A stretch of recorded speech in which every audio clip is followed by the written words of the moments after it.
Après vous avoir parlé de Jésus pendant une période de 50 ans, nous sommes ici même, maintenant, dans son pays.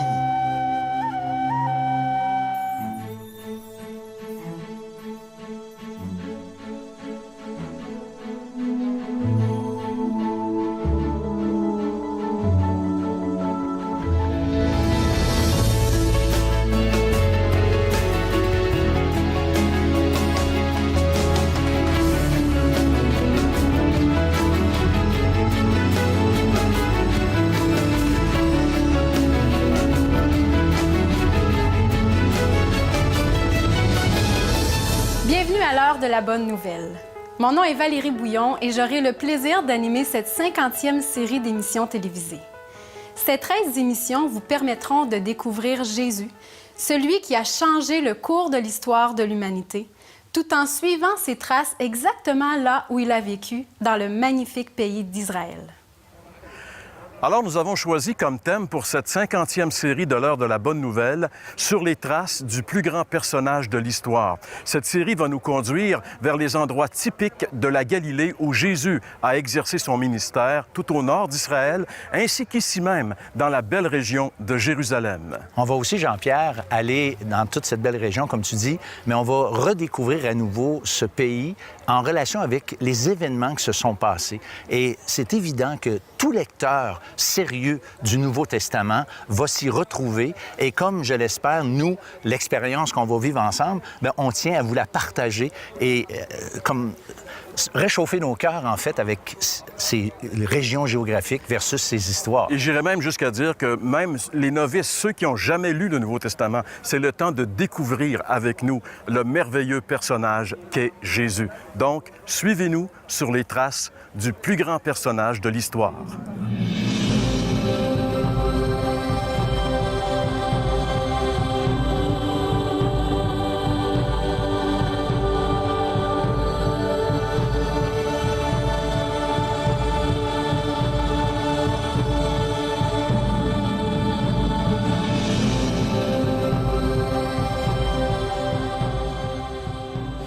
Une chose qui est un peu surprenante, puis un peu décevante jusqu'à un certain point en Israël, c'est l'affluence de touristes. Partout où on va, il y a toujours des foules de touristes un peu partout. Mais c'est très compréhensible parce que partout où on va en Israël, finalement, il y a des lieux historiques, il y a des lieux qui nous ramènent des millénaires en arrière. Il y a des pierres qui parlent, comme ces vieilles pierres ici de ce temple qui était là. Il y a juste à côté de nous, ici, encore un autre temple qui était un temple dédié à une idole locale. Mais il y a des endroits, par exemple, François, où il y a beaucoup moins de touristes qui, pour nous, chrétiens, sont très intéressants. Ouais. Par exemple, comme Magdala. Oui, c'est ça, le village de Magdala, cette Marie de Magdala, qui est confondue d'ailleurs avec souvent celle qu'on appelle Marie-Madeleine, mais c'est Magdalene, Magdala. Et je trouve ça intéressant parce qu'il n'y avait pas... c'est tout petit, il n'y avait même pas d'écriteau. C'est le guide qui nous a dit que c'était là le village de Magdala. Fait que j'ai trouvé ça intéressant. Il y a des contrastes là, quand même impressionnants par rapport à l'intérêt que les gens ont pour certains endroits. Et je pense que ceux qui lisent la Bible, bien, eux sont intéressés par beaucoup plus d'endroits que le monde religieux, je dirais, en général. Oui, puis ce que j'ai trouvé intéressant, ce petit village de Magdala qu'on a découvert récemment en faisant des fouilles archéologiques, il est tout près de Capernaum. Et dans notre tête de chrétiens qui lisent la Bible, on fait le lien entre Capernaum, là où Jésus avait fait sa résidence, et le petit village à côté où Jésus a rencontré cette femme qui est devenue chrétienne et une femme qui prend de l'importance dans la Bible quand même. C'est clair. C'est ça. Ici, on est donc dans cet endroit que moi j'appelle une ville ou un endroit de contraste. Parce que, comme Jean-Pierre vient de le dire, il y a un temple ici, derrière moi, qui est dédié au dieu Pan. Et on a aussi cette grande déclaration que Jésus a reçue de la part de l'apôtre Pierre, disant qu'il était vraiment le Fils de Dieu. À l'époque de l'Ancien Testament, cet endroit s'appelait Baal-Hermon. Il appartenait à la tribu de Manassé. Durant la période grecque, il y avait un centre d'adoration du dieu Pan. Les 5 niches creusées à même la paroi rocheuse font partie des restes du temple qui était dédié à ce dieu grec. Pendant la période romaine, le site a été offert par César Auguste à Hérode le Grand, qui y a construit un temple en l'honneur de l'empereur. Le fils d'Hérode le Grand, Philippe, a plus tard agrandi ce temple et renommé l'endroit Césarée de Philippe. C'est donc ici, dans ce lieu reconnu pour son idolâtrie et ses faux dieux, que Jésus sera révélé comme étant le Fils de Dieu. Jésus est un personnage vraiment spécial. Il ne possédait absolument rien en réalité. Quand on lit dans les évangiles à propos de lui, il nous est dit qu'il n'avait même pas de vêtements de rechange. Il n'avait aucun moyen de locomotion lorsqu'il a eu besoin d'un âne, par exemple. Il a dû l'emprunter à quelqu'un. Il n'y avait jamais sur lui d'argent. Lorsqu'il y a eu de l'interaction où l'argent entrait en question, il devait demander à quelqu'un de lui donner une pièce d'argent. Il a vécu modestement, il a vécu simplement. On dit qu'il n'aurait jamais voyagé à plus de 200 km de son lieu de naissance. Pourtant, il est devenu le personnage central de l'histoire. Aujourd'hui, on compte les années avant Jésus-Christ et les années après Jésus-Christ. Qui est-il, ce personnage? Pour les musulmans, il ne serait qu'un prophète parmi tant d'autres. Pour certaines sectes, il serait un ange. Pour d'autres personnes, un grand sage parmi les grands sages. Mais qui est-il vraiment? C'est ici, dans ce lieu, à Césarée de Philippe, que Jésus a amené ses disciples à s'interroger sur qui il était vraiment, sur sa véritable identité. Césarée de Philippe est un endroit idolâtre. Il y avait des temples idolâtres ici. Entre autres, derrière moi, vous voyez les ruines du dieu qui était le plus fameux ici, le dieu Pan, qui était adoré par des gens qui venaient ici. Et c'est dans ce lieu idolâtre que Jésus a décidé de révéler sa véritable identité. Il a dit à ses disciples qui étaient avec lui ici, il leur a demandé « Qui dit-on que je suis ?» Un espèce de sondage que Jésus a fait pour connaître l'opinion des gens sur lui.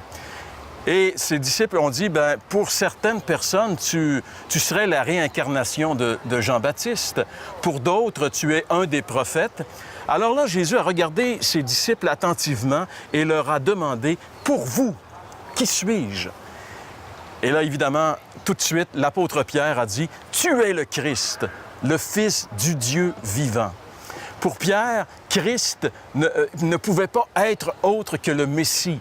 Le mot Christos en grec signifie « celui qui est oint de Dieu ». En réalité, pour Pierre, Christ était Dieu manifesté en chair. Pierre avait vu, lorsqu'il a voyagé ici en Israël pendant ces années avec Jésus, il a vu de ses yeux des choses étonnantes que personne d'autre que Dieu ne pouvait faire en réalité. Il a vu un jour, alors qu'il était sur le lac de Galilée, tout près d'ici, il a vu à un moment donné une tempête s'élever sur ce lac et il a vu cette tempête miraculeusement calmée en réalité par une parole de Jésus. Il a vu des morts revenir à la vie. Il a vu également des aveugles retrouver la vue, des muets se mettre à parler. Il a vu de Jésus des choses que personne d'autre que lui ne pouvait faire. Mais surtout, il a entendu de la bouche de Jésus des paroles que seul Dieu pouvait prononcer. Un jour, il a entendu cette parole que Jésus a dit, lorsque Jésus a dit « Je suis le chemin, la vérité et la vie ». Jésus a dit « Je suis ». Et pour un Juif, entendre l'expression « je suis », ça voulait dire qu'il était Dieu. En disant « je suis », Jésus s'identifiait comme étant Dieu, l'Éternel, le Dieu de l'Ancien Testament, le Dieu qui s'est révélé à Moïse. Il a dit « je suis », c'est moi qui suis Dieu. Et il a dit « je suis le chemin, la vérité et la vie ». Et il a rajouté « nul ne vient au Père que par moi ». Vous savez, c'est la première fois de ma vie que je suis à Césarée de Philippe et je ne sais pas si un jour j'aurai l'occasion d'y revenir, mais j'aimerais vous poser la même question que Jésus a posée à ses disciples lorsqu'il était ici. Qui est Jésus pour vous? Qui est-il? J'aimerais vous dire que c'est la question la plus déterminante pour tout être humain. Parce qu'en réalité, notre destinée éternelle dépend de la réponse que nous donnons à cette question. Si Jésus n'est qu'un prophète, qu'un grand sage, il ne peut rien pour notre éternité. Mais s'il est celui qu'il a dit qu'il était, s'il est le chemin, la vérité et la vie, et il a dit « Nul ne vient au Père que par moi », c'est-à-dire personne ne peut aller à Dieu sans passer par Jésus. Il est le seul chemin, il est la vérité, il est la vie. Quelle place Jésus a-t-il dans votre vie maintenant? Qui est-il pour vous? Ma prière, c'est que Jésus devienne votre sauveur personnel, que vous puissiez établir avec lui une communion intime. C'est possible parce que oui, on l'a tué. Oui, il a été crucifié au calvaire. Mais la Bible dit que 3 jours plus tard, il est sorti du tombeau et il est vivant au siècle des siècles. Et parce qu'il est vivant, contrairement au dieu Pan, on peut voir aussi la ruine de son temple, mais vous ne verrez jamais la ruine de Jésus parce qu'il vit aujourd'hui et qu'il peut entrer dans votre vie et transformer votre vie. Tout ce que vous avez à faire maintenant, c'est de l'inviter et de lui demander de venir dans votre vie comme votre sauveur. Réalisez que vous êtes un pécheur, que vous avez besoin de lui et qu'un jour vous allez mourir. Nous allons tous mourir. Rappelez-vous ces paroles de Jésus. « Nul ne vient au Père que par moi. » Venez à lui maintenant pour être certain que lorsque la mort va arriver chez vous, vous aurez la certitude d'être avec Dieu pour l'éternité.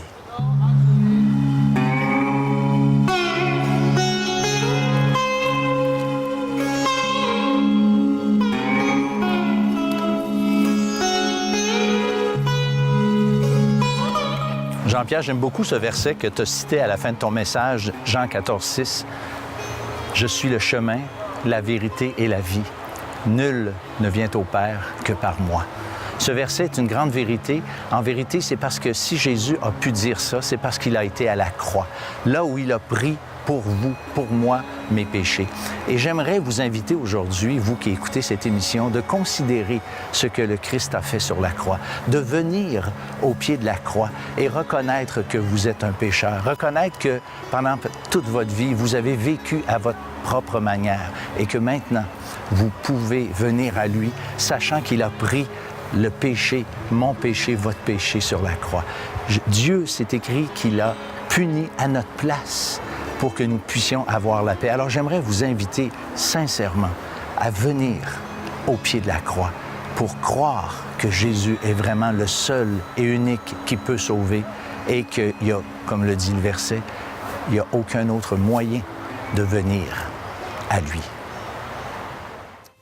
Je vous invite à poursuivre votre réflexion et à communiquer avec nous par le biais des réseaux sociaux, par la poste ou encore par courriel ou par téléphone. Voici comment faire. L'heure de la bonne nouvelle, casier postal 26006, Trois-Rivières, Québec, G8Y7M1 ou par téléphone au 1-866-509-1319 ou encore par courriel à info@hbn.ca.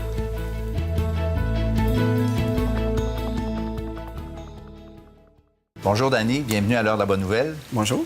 On est là aujourd'hui, on aimerait entendre ton témoignage. Comment Dieu a travaillé dans ta vie? Comment on en est rendu là aujourd'hui, que tu es là aujourd'hui, que tu passes à l'heure de la bonne nouvelle pour te donner ton témoignage? C'est quoi ton histoire? Je dirais que ça a commencé en 1969. Quand ma grand-mère est décédée, j'avais 6 ans. Et je me rappelle la question que j'ai posée à ma mère à l'époque, c'était « Maman, grand-maman est où? » Et la réponse de ma mère était celle-ci, c'est la meilleure qu'elle a pu me donner à l'époque, un petit garçon de 6 ans qui cherche spirituellement quelque chose. Et elle m'a tout simplement dit « Bien, Danny, on va le savoir juste quand on va être mort. » Et cette phrase-là est venue me chercher vraiment. Je me rappelle encore aujourd'hui. Et je l'ai traînée jusqu'à dans mon adolescence. Cette soif de vouloir connaître Dieu, mais en même temps qu'il semble qu'il est inaccessible ici sur la terre, puis c'est juste quand on va le rencontrer qu'on saura un jour si on va être avec lui ou non.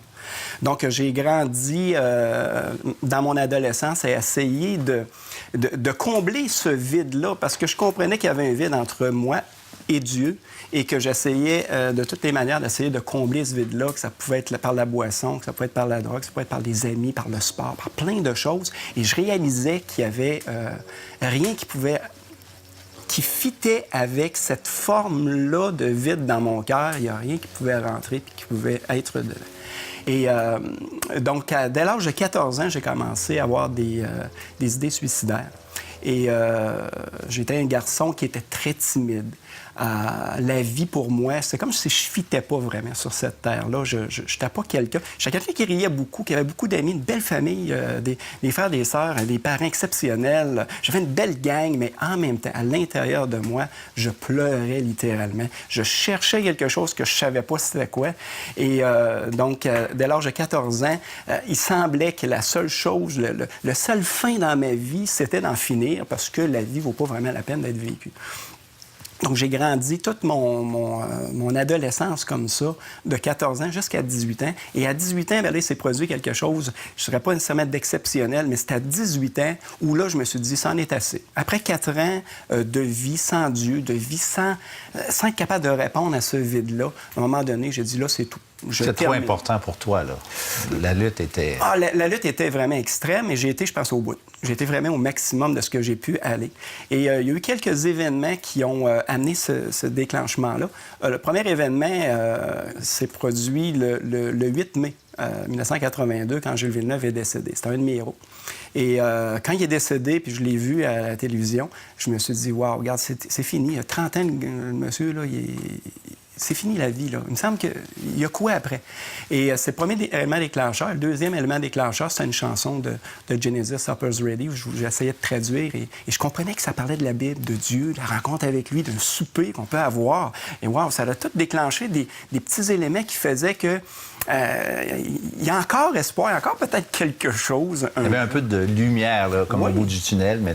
Bon. Oui, c'est ça, mais je savais pas trop c'était quoi, mais il demeurait quand même qu'à l'intérieur, c'était très fort. Et en même temps que j'avais tout ça, dans ma tête, c'était clair, net et précis que j'allais me tuer. Donc, on est le 25 mai quand je traduis cette chanson-là. Le 26 mai, je m'en vais me coucher, puis je retourne à la brasserie où je fréquentais à l'époque pour la fermer, comme je faisais presque à tous les jours, en tout cas plusieurs fois par semaine.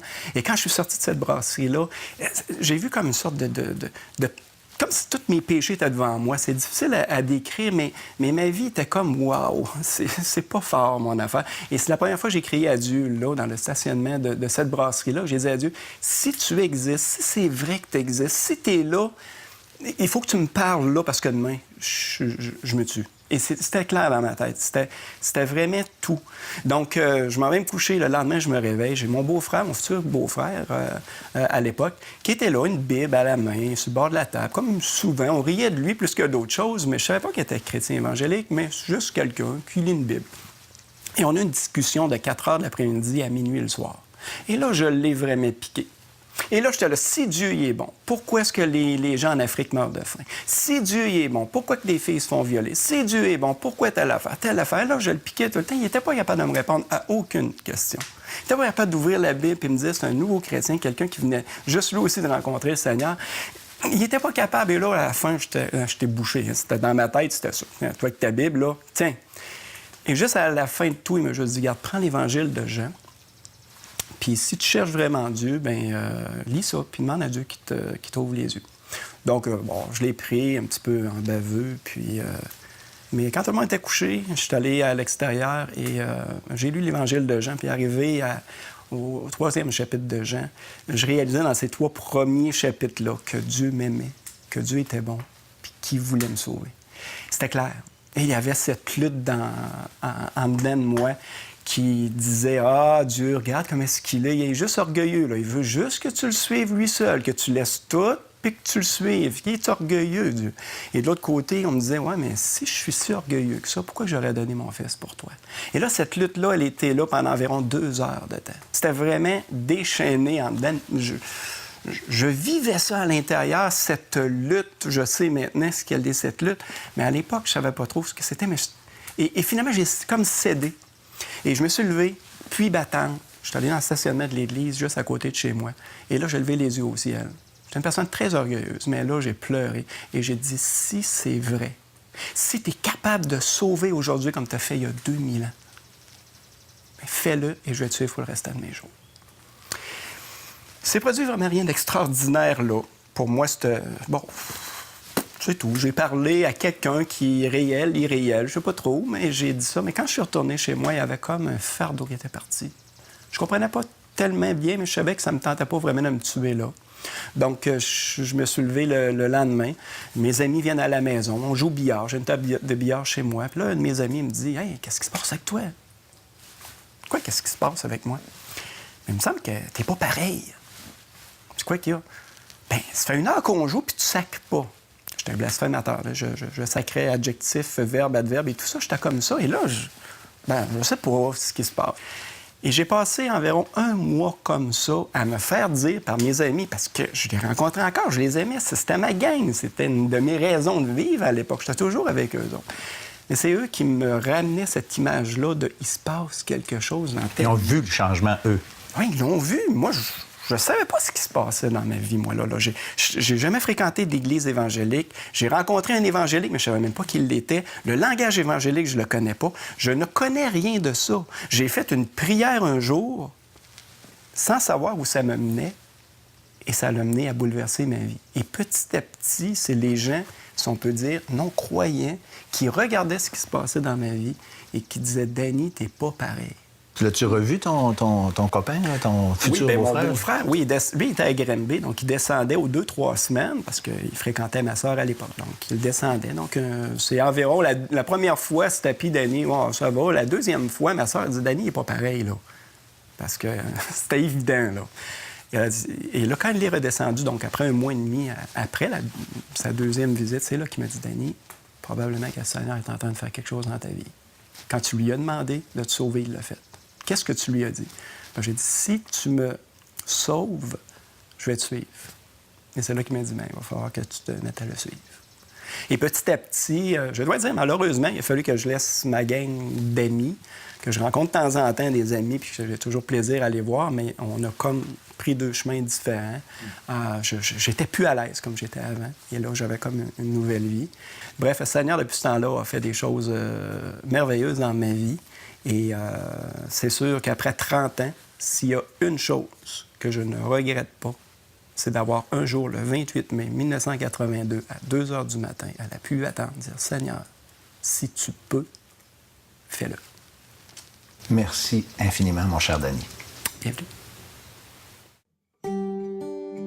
Vous aimeriez entendre le témoignage d'autres personnes transformées par le message de l'Évangile? L'heure de la bonne nouvelle vous invite à participer à l'un des nombreux déjeuners de l'espoir. Ces déjeuners ont lieu dans plusieurs restaurants réputés de la province et vous sont offerts gratuitement. Pour connaître les détails concernant l'endroit, la date et l'heure pour votre région, composez le numéro sans frais 1-866-509-1319. Vous pouvez également consulter le site web www.déjeuner.org. Pour conclure cette première émission, il me fait un immense plaisir d'accueillir M. Gaston Jolin, qui fut à l'origine de la toute première série d'émissions de l'heure de la bonne nouvelle, il y a de cela déjà 50 ans. M. Jolin, bienvenue dans notre studio. Ah bien, bonjour Valérie. Et quel effet ça vous fait d'être là 50 ans plus tard, de participer à cette émission? Moi, je remercie le Seigneur. Moi, c'est vraiment la grâce de Dieu qui, justement, à travers toutes ces années, nous a donné cette possibilité de propager le plus grand des messages, le message de l'Évangile, que les gens ont tellement besoin de nos jours. Oui. Alors, il faut quand même dire que l'émission L'heure de la bonne nouvelle a commencé avec une émission radiophonique. Et puis, on était sur le poste de Kirkland Lake pour 1 année, 61. Et puis là, en 62, on a transféré à Rouyn-Noranda, Radio Nord. Et puis là, il y avait un réseau pour donner le service à tout le nord-ouest du Québec. C'est Rouyn-Noranda, La Sarre, et puis Amos, et puis aussi Val-d'Or. Alors, on couvrait tout le nord. Puis c'était pas télévisé, c'était vraiment radiophonique à ce moment-là. C'était la radiophonique, ça.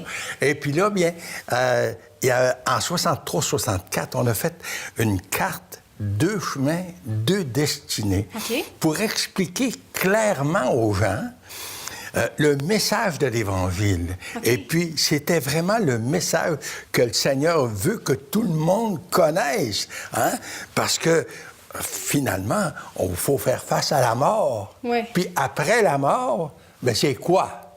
Bien, le Seigneur nous a dit, justement, que entrer par la porte étroite, c'était son message, parce qu'il dit large est la porte, spacieux le chemin qui mène à la perdition. Puis il y en a beaucoup qui passent par là. Mais étroite est la porte, puis resserrez le chemin qui mène à la vie, puis il y en a peu qui le trouvent.